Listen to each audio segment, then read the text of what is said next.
Huzzah! First time buyers. Here's everything you wanted to know about buying your first home but didn't know who to ask. So when buying your first home, here's what actually happens. First, you're going to save your deposit. Now we know saving a deposit is a bit of a ball ache and it's tough. And actually some of you may not have built a deposit but still want to buy, and there are schemes out there that might be able to assist. But that's not all the money you're going to need. You're also going to need to budget for things like solicitors, legal work, surveys, and moving costs. Now, the very next thing you should be doing is speaking to a mortgage broker, hello, before you start viewing properties. We're going to look at your income, your outgoings, your credit history. We're going to build a picture that we're going to present to the bank and do an agreement in principle. Now, the agreement in principle is a soft credit footprint. It's going to allow the lender to view you and decide how much they might be able to lend you.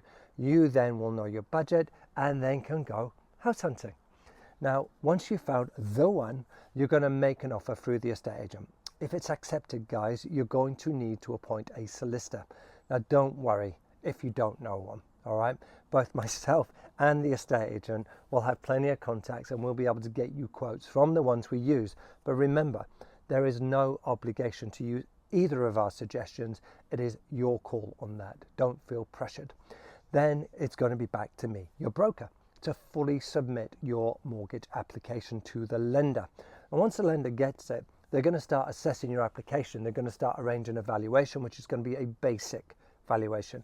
And that is simply for the lender's benefit to make sure the property is suitable for security so that they can lend you the money on the mortgage. Now, if you want to understand the condition of the property and you want something more in depth, you can arrange your own survey, whether that's a home buyer's report or a structural building survey, okay? And you can do that independently. Now, while all of that is happening, your solicitor in the background is carrying out all their searches, checks on the legal title, environmental searches, raising any questions with the seller's solicitors. And once everything is approved, you're going to get an offer from the lender.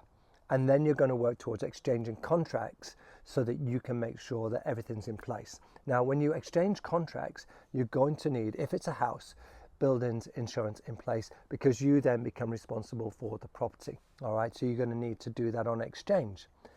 Finally, the excitement of completion day. Everything is aligned, the stars, the moon, the sun, and you're going to have your money released to the solicitor, and they're going to pay the seller's solicitor, and then they're going to release the keys, and you become a home owner. Now, if you're buying for the first time and you want someone to help guide you through the steps and to be your broker, well, guys, that's what I'm here for. Reach out. Huzzah.